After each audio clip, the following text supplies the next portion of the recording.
Living your best life is your most important journey in life.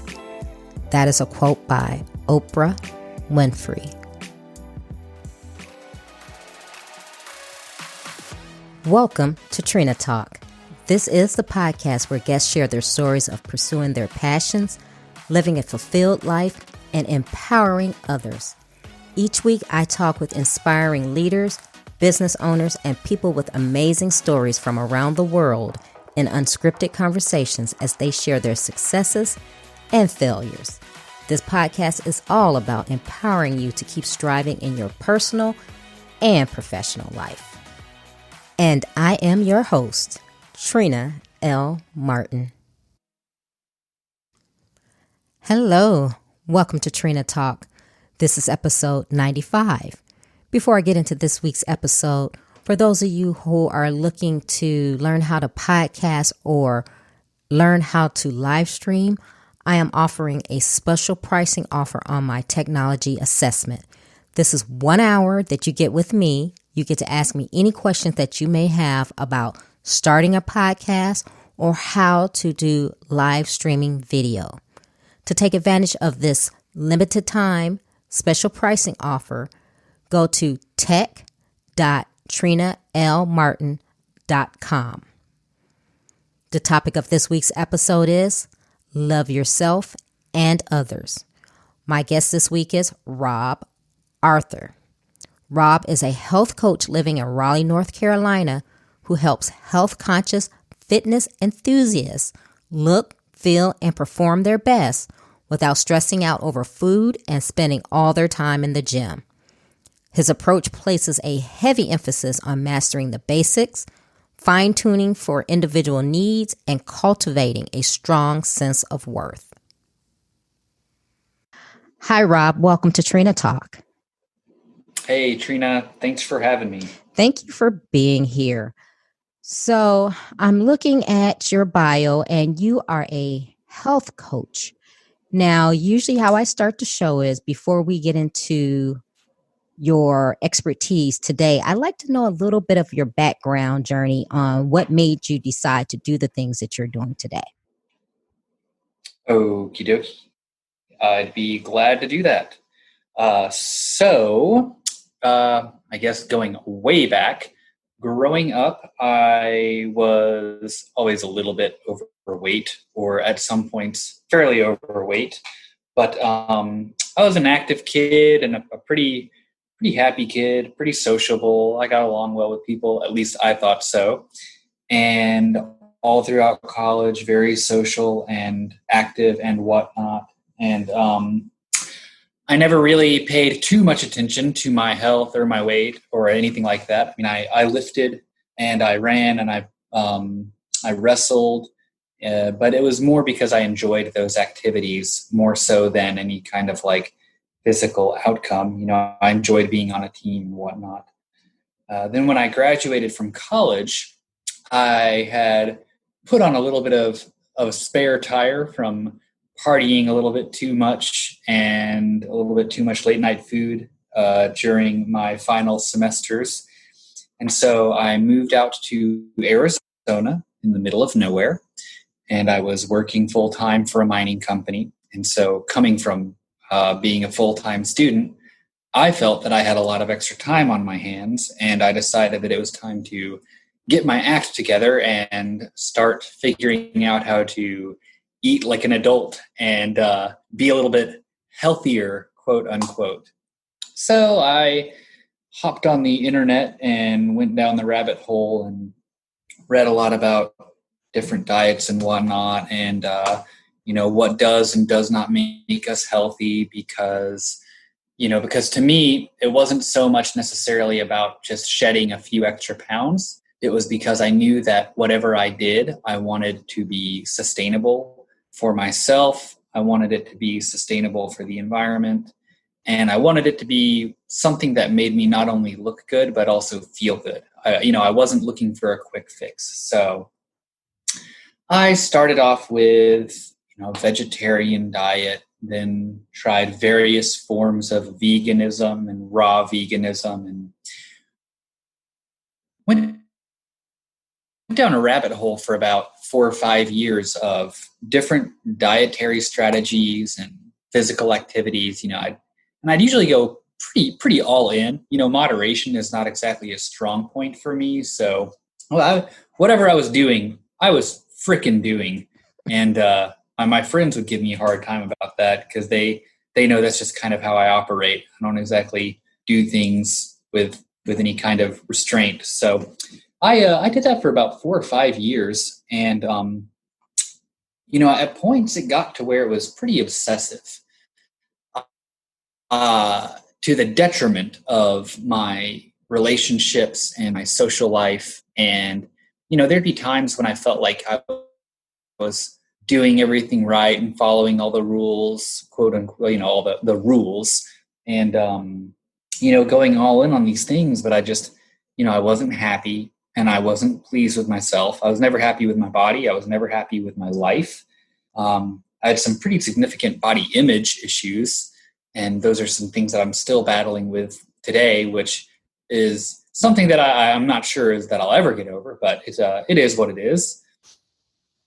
But slowly but surely, I stopped really jumping from one thing to the next and stopped jumping from one diet to the next and one training strategy to the next, and instead implemented an approach where I would just make small changes at a time and see how they affected how I looked and how I felt. So I took a whole lot more of a slow approach, and I started paying more attention to how I felt rather than, how strong I was or how fast I could run or how much I weighed or what my pant size was. And generally speaking, focusing on how I felt would come along with improvements in all those things. But, I focused on how I felt. And then I also started to focus on why I was never so happy with my results, why I was never so pleased, why it was never enough, no matter what I did. And I came to find and am still finding and still working on, much of that is rooted in a sense of self-worth that I had been lacking. I went from when I was in school, I had a strong social support network and I was involved in all sorts of organizations. And, I had all these things that I was working on, and those really helped me feel connected and gave me a sense of purpose and a sense of community. And for years, I never really had that outside of school. And I started to focus all of my self-worth and my identity in my body and, what I was eating and how I was training. And that just led to a real empty place. And so this pattern of recognizing that my health was not just about what was on the plate or what I was doing in the gym, that's continued for the past several years. And I've just been, for lack of a better term, realizing this more holistic view of health. I know that's a buzzword, but it's really the appropriate word.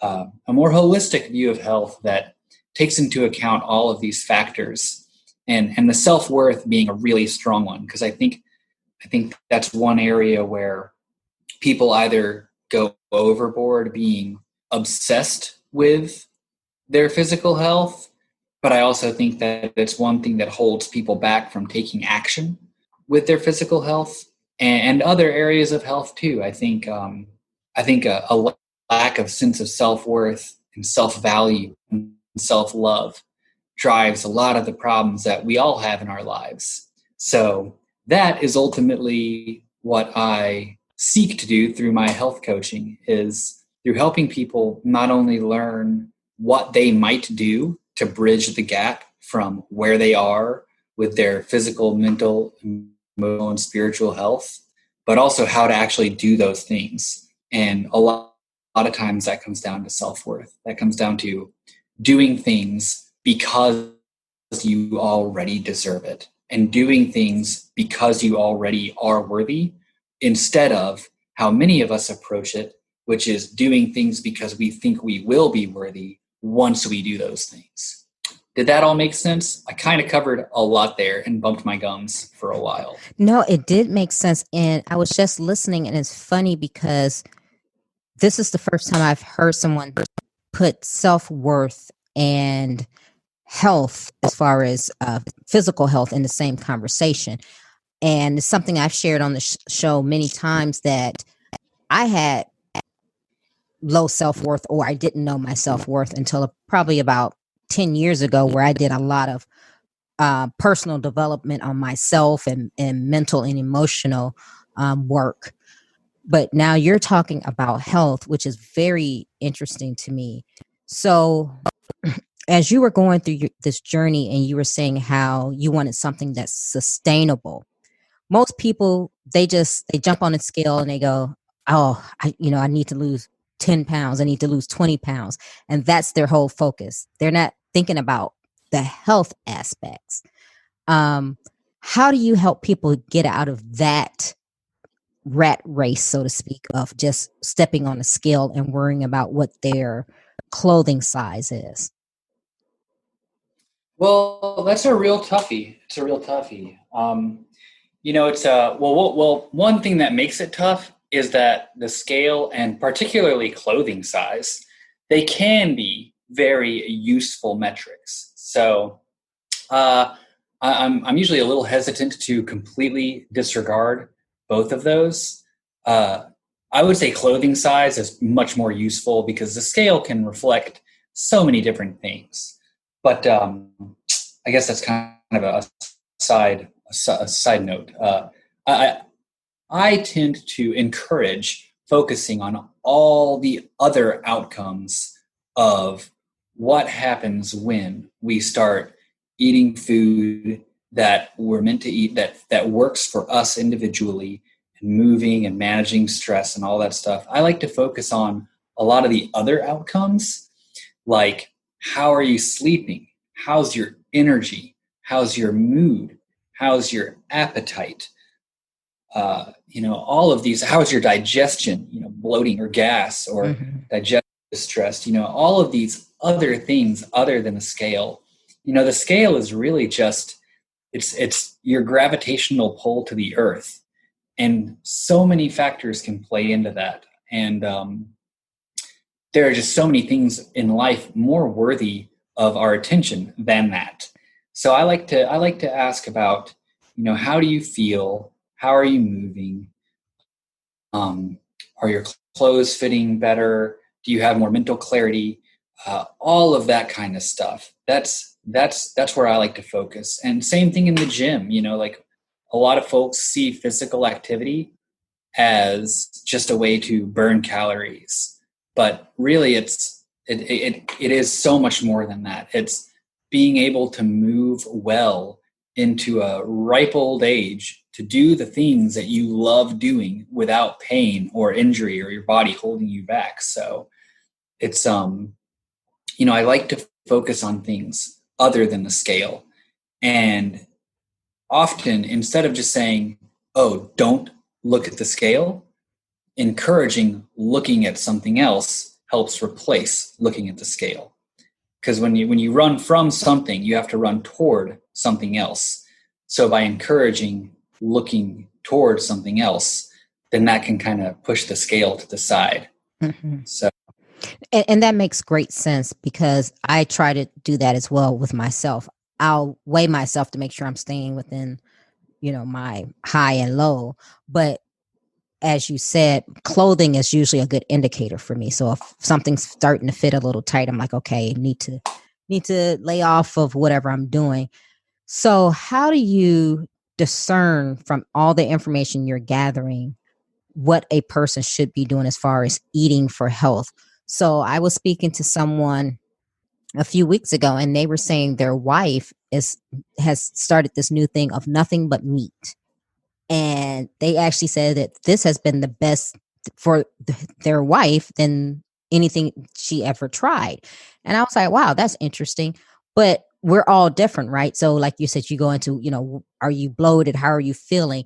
So it takes a while for people to pay attention to those things and relate it to what they're eating and their habits, sleeping, and everything else plays a factor in that. How do you take all that information that you're getting from your clients to actually give them the correct actionable steps to take?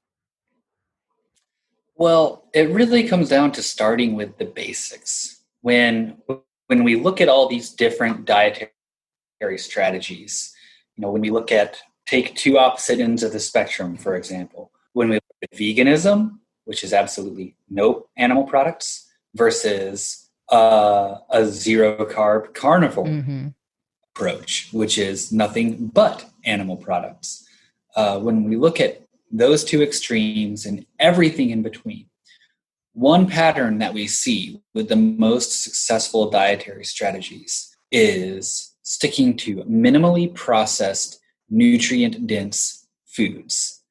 That is where we see most of the bang for our buck. Then beyond that, there are certain requirements that we all have as a species. We all require essential amino acids that we get from protein. We require essential fatty acids that we get from fats. And then there are vitamins and minerals and water. We have these requirements. And so what we can do is we can start with a few basic habits that we're pretty confident can get us in the ballpark of hitting those requirements. And then from there, we can start tinkering with the details. So eating protein with every meal is a great place for people to start because we all need protein. Now, how much protein? That's going to take some tinkering. Some people feel better with a little bit. Some people feel better with a lot. But we can generally ballpark it with a starting point and then seeing how we feel and dialing things up and down based on that. Same thing with vegetables. You mentioned your friend who isn't eating any. We can start with a general amount of vegetables and see how the client feels, and then start dialing them up, dialing them down, seeing which vegetables make us feel which ways. And we might find that we operate best eating a ton of vegetables with every meal, or we might find that we feel best eating no vegetables at all.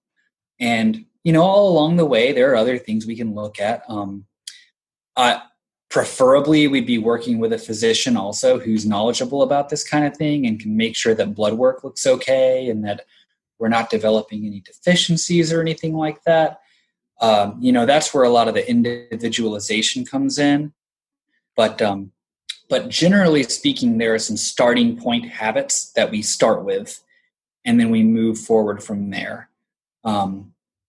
If that makes sense. So we might say, I'm noticing that right now you're hardly eating any protein. So how about this? For the next 2 weeks, let's start eating 2 palm-sized portions of protein with every meal. And so then we would talk about that and see if the client's on board with that and then move forward. And then once we do that for a couple of weeks, we'll see how that affected the client and then make a change from there. Either eat more or eat less or, kind of see how things are going. So there is some individualization involved, but that's why this is a process. Even I am still making changes all the time to how I eat. And I find that not only does what works for me look different than what works for somebody else, but what works for me today might not be what worked for me a couple months ago or what is going to work for me a couple months from now. So it's really being self-aware and paying attention to how you're progressing toward whatever your goals may be, and then seeing what changes to your food habits you might make to those.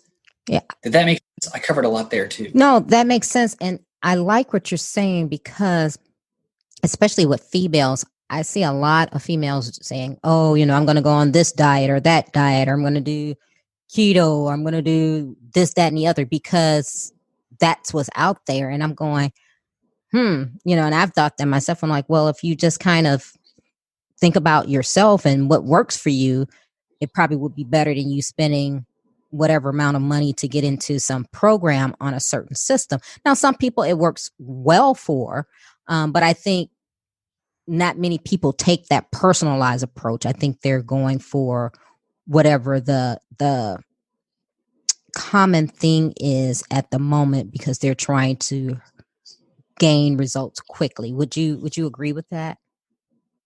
I would agree with that. But and I'll add to that though that think I think that we shouldn't completely discard labeled diets or whatever, Mm-hmm. however you want to refer to it, because they make a great starting point. Mm-hmm. I think where there needs to be a little bit more nuance in the discussion. You know, I think that if you're going to marry yourself to a diet, that can be problematic Mm-hmm. unless you're doing it driven from a place of how it's really working for you.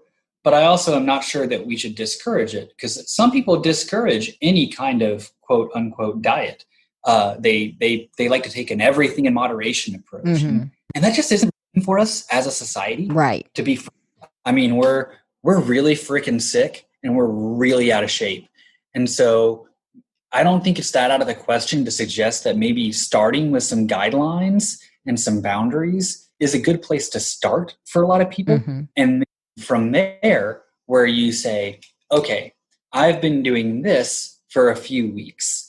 Now, what do I like about this? What do I not like about this? What is working for me? What isn't working for me? You know, a diet is a great place to start for a lot of people. And then, you know, even when you talk about if you have 5 different people in a room, all of whom say that they're following the keto diet, Mm-hmm. that might mean something different to all 5 of them. Same with paleo or plant-based or carnivore. You know, that's even these labels that are often referred to as if they're well defined aren't, because they mean different things to different people. So I like to steer clear of labels, but I'm not sure that I steer clear of them only because I don't know what the person who I am speaking to is going to interpret from that label, but they're useful in that they give people a ballpark idea of how somebody eats. Yes, and great. And I wasn't opposing the labeled diets. I was just saying a lot of people do them and then they'll say, oh, well, I've been doing this for a month and it's not working for me like it worked for X person. So I'm stopping or I'm going to the next thing. And it seems like a lot of people I know, they're basing their results on what somebody else did because diet X may work well for you, but it may not work well for me. And I think not many people understand that. Gotcha. Yeah. Right. And Right. Agreed. yeah. So I also like what you're saying. So you say that you help people perform the best without stressing over food and spending all their time in the gym. So talk about the spending time in the gym because I've heard people say, oh, you know what? I go to the gym 2 hours a day. And I'm going, where do you have 2 hours a day to go spend in the gym? I'm like, either I'm doing something wrong or you don't have enough to do in your life. So let's talk about that. How do we get to that point where, you know, we've talked about the eating healthily, plus taking care of our physical being where we're not in the gym all the time? Right. No, that's a great question. And to put that in context, you know, when I say to look, feel, and perform your best, you know, that's in the context of, you know, we're not talking about like a pro athlete, for Right. example.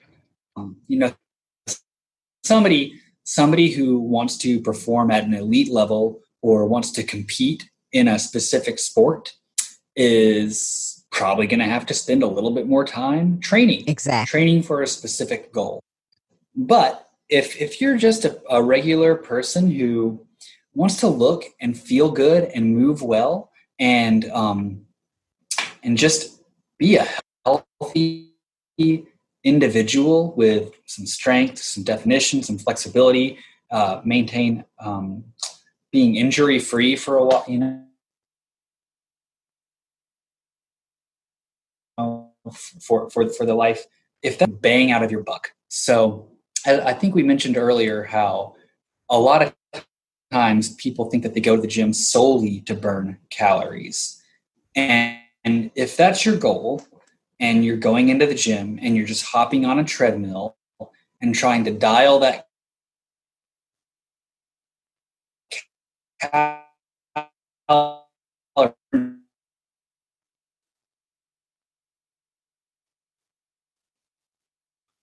meter up as high as you can, you're probably now. That being said, if you enjoy running and that's going to keep you physically active because you sincerely like that activity, go do it. Go run. But if you're looking for the biggest bang for your buck in terms of maintaining physical ability, strength, and mobility, then what I like to recommend is some form of movement preparation, like anywhere from 10 to 20 minutes of some movement prep, like stretches and mobility exercises, and then another 20 to 30 minutes, 45 minutes, whatever you have, of some form of resistance training, like lifting weights. Full body routines are typically a little bit, they seem to be more effective in terms of time, bang for your buck for the average person. So you'll go in there, do some sort of full body workout 2 to 3 days a week for maybe an hour each time. Throw in some high intensity conditioning, and that can be anywhere from once to 3 to 5 times a week. That's going to vary from person to person. You know, some people have a pretty high tolerance for conditioning, some people don't.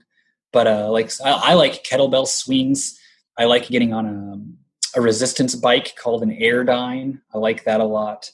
Any kind of short burst sprint of conditioning. So if you have a training routine where you're doing mobility, strength, and conditioning, and you're doing that 2 or 3 times a week for around an hour, 45 minutes to an hour, then if you get your eating habits on point, so far as maintaining your strength and your mobility and whatnot, that's all it takes in terms of training. Outside of that, a lot of bang for your buck is going to be coming from just not being sedentary, walking a lot, taking frequent movement breaks. I don't know if you've heard of the phrase movement snacks, No. where thinking about getting your movement as these large meals. Think about getting them throughout the day. You know, every 30 minutes, go for a little bit of a walk, get up and stretch, bang out a push up or a pull up or something. You know, staying physically active throughout the day, I think, offers a lot. I think it's a better starting point for a lot of people than trying to set aside time for training if they're not already doing so. Um, I hope that gave a clear answer. Yeah. Covered a lot too. Yeah, no, it did. And I like the movement snacks because I try to do those as well. I find myself sitting at my desk working and hours have gone by and I'm going, oh my goodness, let me get up and walk because I've been sitting in that same place for a couple of hours. But I get up and I walk, and I used to be one of these people who was in the gym all the time lifting weights. Well, because of age and now I have a bad back, I'm into Pilates now. So I have a mat Pilates class that I attend, and then I have private lessons where I do the reformer Pilates. And I think I'm in the best shape now of my life than what I have been. And I'm not going to the gym 5, 6 days a week. I'm not spending an hour, each time in there. And I'm going, wow, I really feel good. And I think that's the misconception. I think people think you have to go to the gym every day and spend all of this time or do so much to get yourself in shape. And from what you're saying, as long as you're eating right with what's good for your body and you're doing some form of physical activity, you can maintain good health.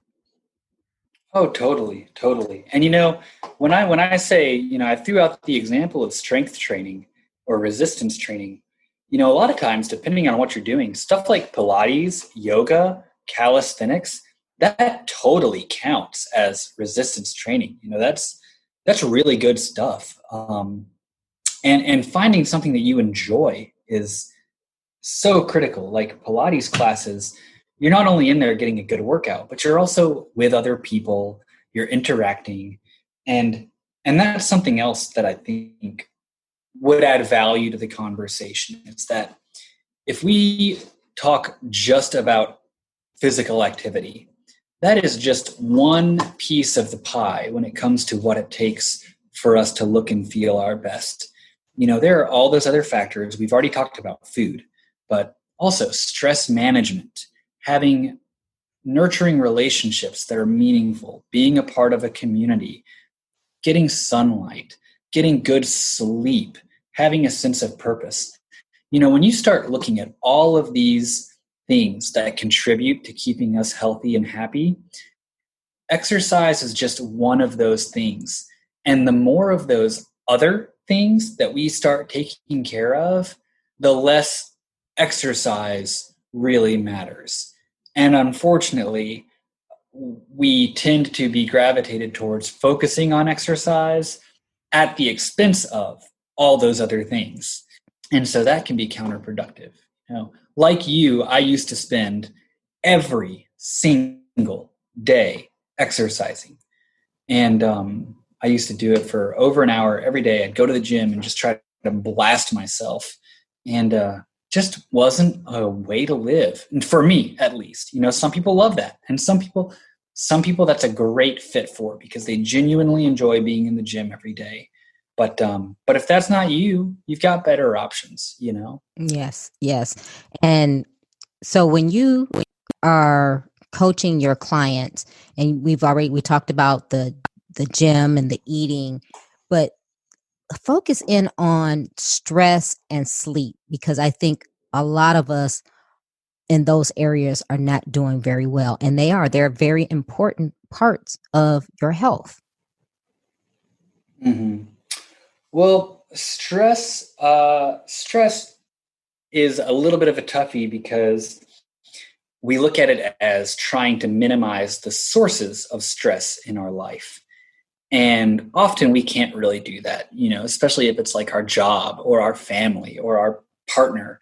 Those are tough things to manage sometimes. So rather than try to minimize the sources of stress in our life, what we can do is we can work on our ability to handle those stressors and work on our ability to respond rather than react to stressors or let them dictate how we live. And much of that comes down to practicing mindfulness, being able to observe and recognize our thoughts and feelings without letting ourselves get carried away with them. Like realizing that we're getting irritated, realizing that we're getting annoyed, realizing that we're getting upset, and then taking a step back and saying like, okay, Rob, or okay, Trina, you're getting upset about this. Let's take a deep breath. And this is self-talk, this, like me talking to myself or you talking to yourself of, okay, I'm recognizing this situation. Now, how am I going to respond to this? Am I going to get worked up and let it get to me? Or am I going to see what I can do about it, do those things, and attempt to make peace with those things that are outside of my control? Now, that's way easier said than done. Mm-hmm. First of all, just building that skill is a challenge. And then practicing it consistently is even more of a challenge. So I like to encourage a meditation practice, which can take anywhere from 2 minutes to however long you want to take to do it.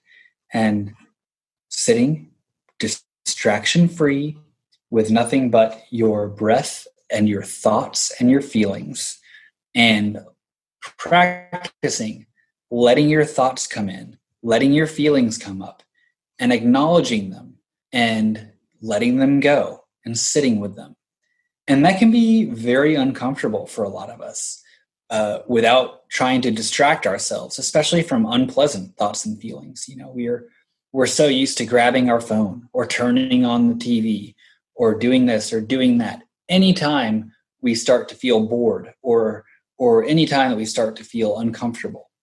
and learning to just let those thoughts and feelings come into our body and acknowledging them and accepting them and exploring them and then letting them go, that's a really strong, or that's a very useful ability, particularly in terms of managing stress, because it gives us a little bit of space.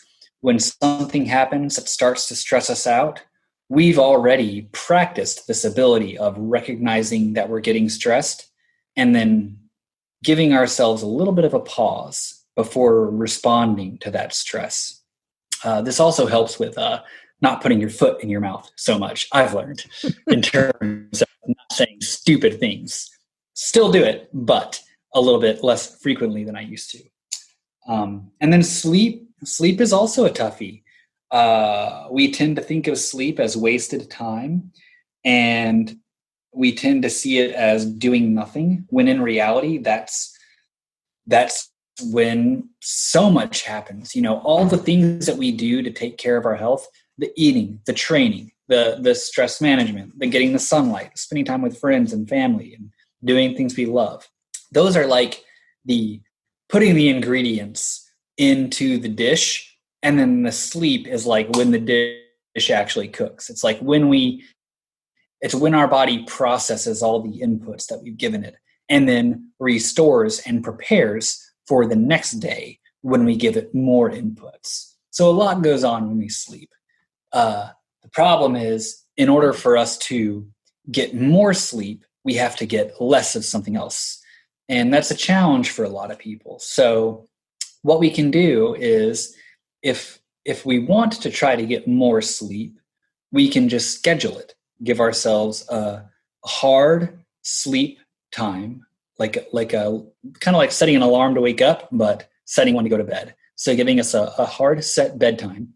And then what we can do to make sure that the sleep we get is the best sleep possible, we can implement a sleep ritual to help us wind down and get ready to go to sleep and sleep well. So 2 hours before our bedtime, we can start minimizing electronic use or using blue blocking glasses, which now they're making brands and models that don't look completely nerdy, but they still block blue light from getting into our eyes, which can help us wind down a little bit and signal to us that it's time for bed. We can make sure that our bedrooms are cool and dark. We can try to minimize overly stimulating activities, like watching the news, for example. Take a few minutes before going to bed to read and let ourselves chill out for a little bit. And those steps, even if we're not getting as much sleep as we'd like, they can help us to get better sleep. Yes, and I totally agree. And sometimes I'm not the model for that sleep poster, because I say I'm going to go to bed at a certain time, and then I get bogged down with doing work and sitting at my computer, so it all goes to pot. So I have to be more diligent on saying, okay, here's my dedicated sleep time. So you've given us some great information about being healthy physically and eating right, and even some mental exercise, if you want to call it that. So that was great. Now, I have 10 questions that I usually ask of all my guests at the end, and we're going to get started with the questions. So are you ready, Rob? Oh my goodness.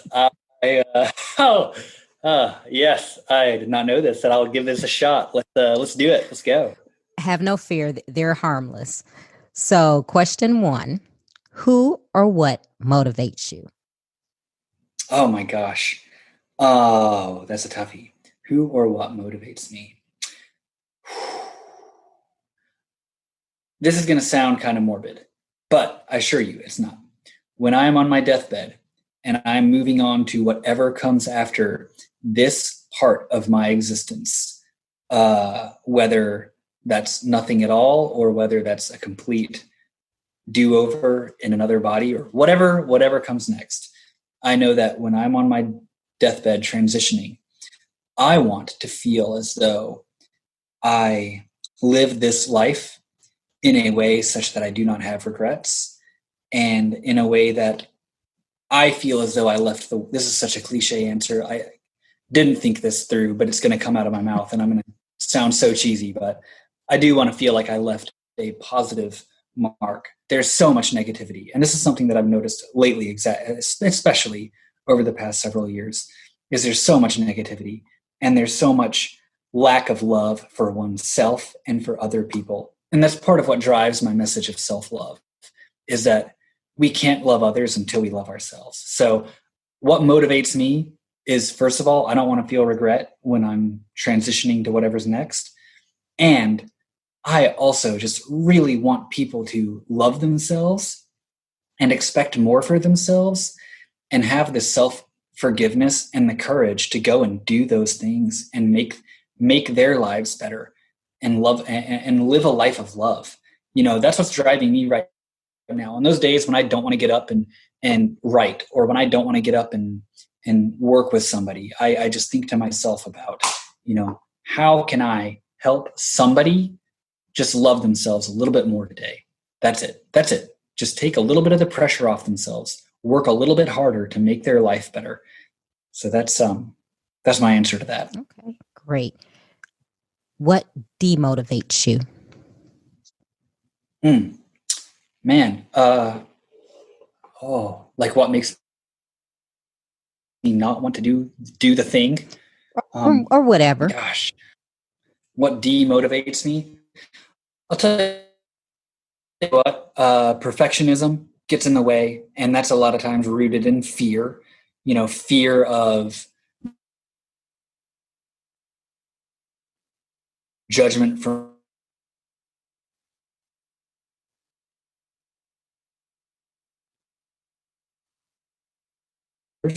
fear of judgment from myself, insecurities about what I'm going to think about myself.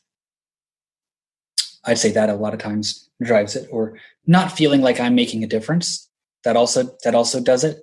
Not feeling like what I'm doing is having an impact.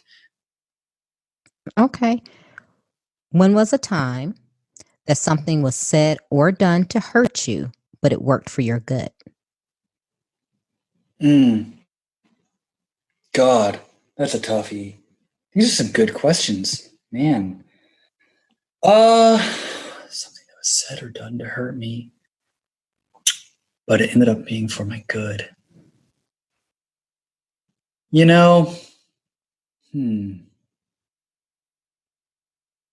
There have been times, so I mentioned in high school when growing up, not necessarily being in the best physical shape. That was a lot of times the butt of jokes. And I participated in it. I was hard on myself. Other people were hard on me. And I would say that that's played a major role in my drive to even focus on physical health now.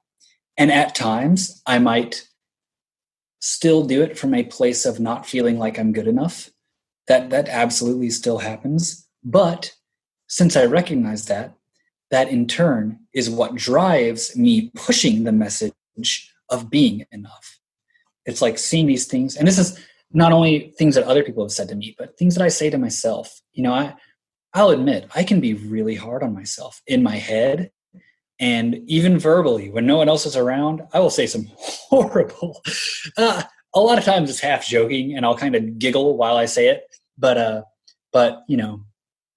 negative self-talk and other things people have said, where I feel like I'm not good enough. And that's when I recognize myself saying those things, that's what drives me sharing the message of being good enough. So I would say that those are some negative things people have said and done that have put me in the position now to where I'm fighting against that. Okay. What is your fear? You act as if there's only one. My fear. Gosh. I fear, here's some that I'm working with acutely right now, specifically.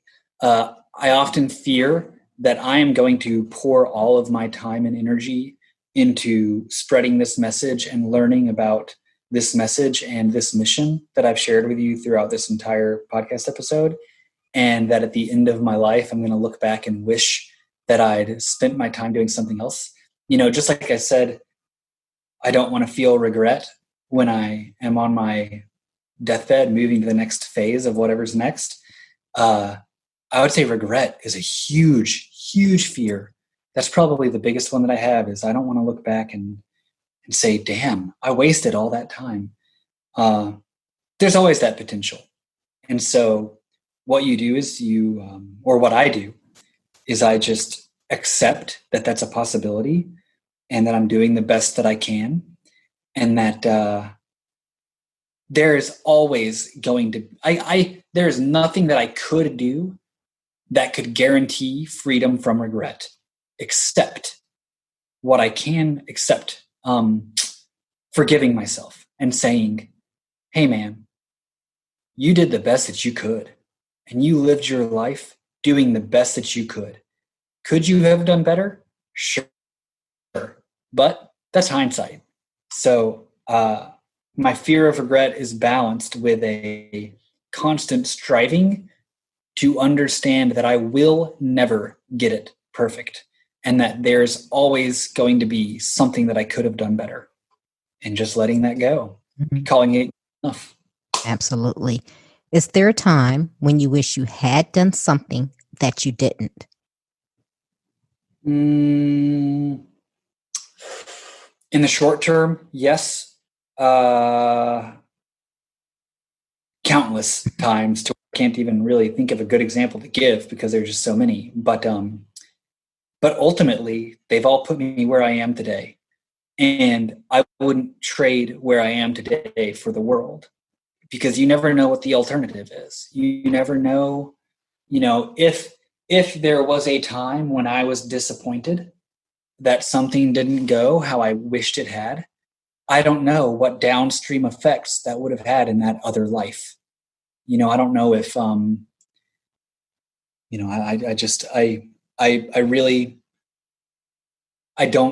don't like to think, well, I shouldn't say I don't like to think about that, because I do think about that. But when I think about that, I don't let it get to me. Like, I don't ever think, oh man, I wish I'd done this. I mean, I do think that, but then I let it go pretty quickly, because you can't change the past. And you never know what kind of downstream effects anything would have had. How many times has something bad happened to you in the moment that ended up being a blessing in the long run? It's the same way looking the other way. How many times could something that good happened in the moment that led to something catastrophic? So I try not to dwell on that kind of thing. Mm-hmm. What is your definition of success? For me, it's happiness. It's being content. It is being able to accept what I have and do the best that I can with what I have. It is living a life that is in alignment with my values and my goals, and being able to put my head down on a pillow at night feeling as though my day was lived in alignment with that goal. And so,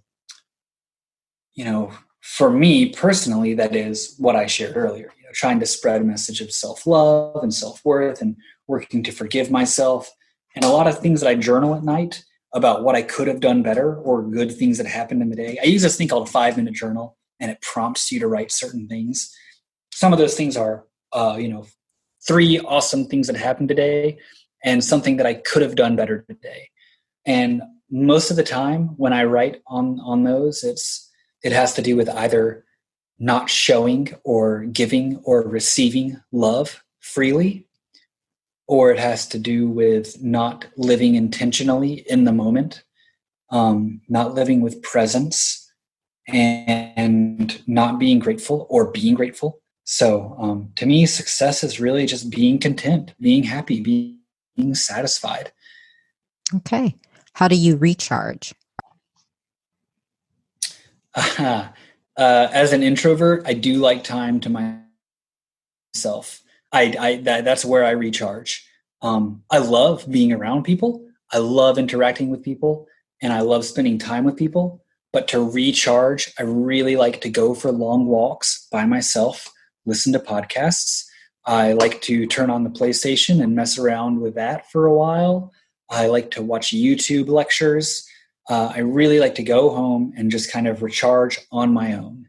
I love being around people and I love interacting with people and going out and doing things and all that good stuff. But to recharge, man, I love just a little bit of downtime to myself. That does it. I love that. It's wonderful. What are you awesome at? Oh gosh.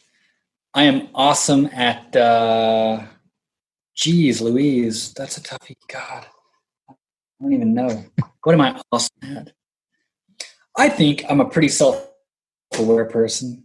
So I'm pretty awesome at being aware of my thoughts and my feelings.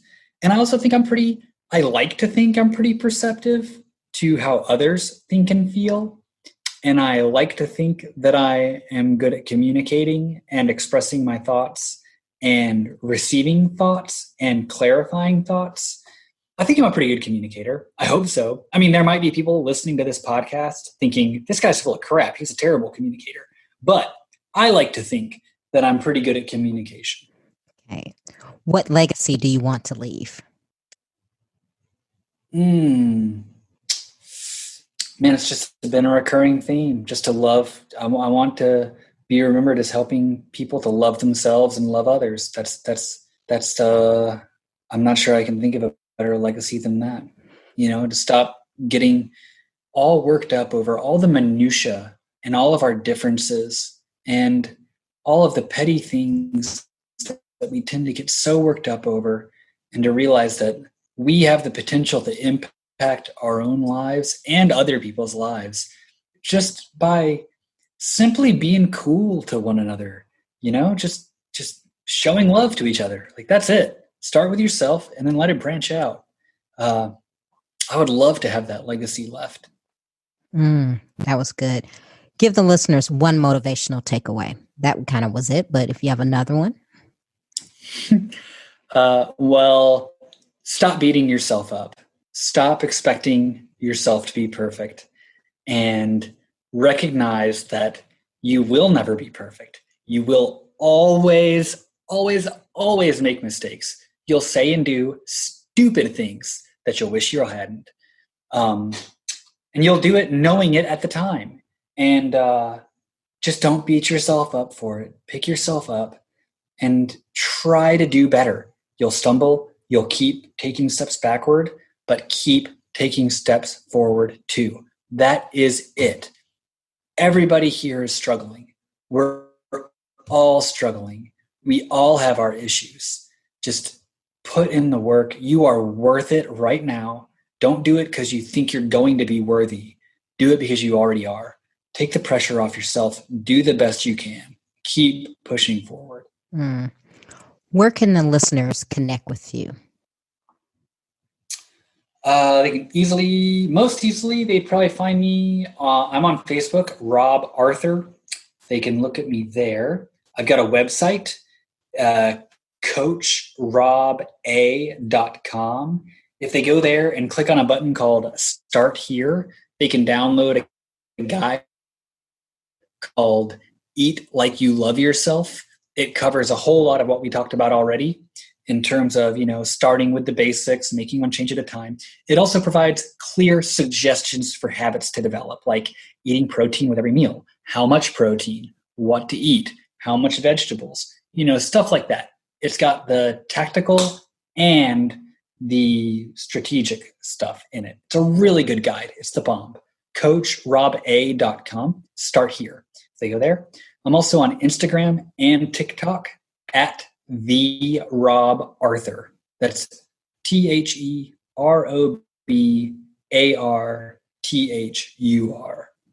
And I'm on Twitter at the Rob Arthur.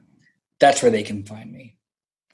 Okay, Rob. Well, I really thank you for taking time out of your busy schedule to talk to me today. And it's been very informative about loving yourself and going forward to love other people. My pleasure, Trina. Thank you so much for having me. This was great. If you like Trina Talk, please don't forget to go out to Apple Podcasts to subscribe. Also, who else in your life do you know that needs some motivation and inspiration in their life? Don't forget to share Trina Talk with them. I hope you have a great week. And remember, if you change your mindset, you can change your life. Keep striving, because success is a journey, not a destination.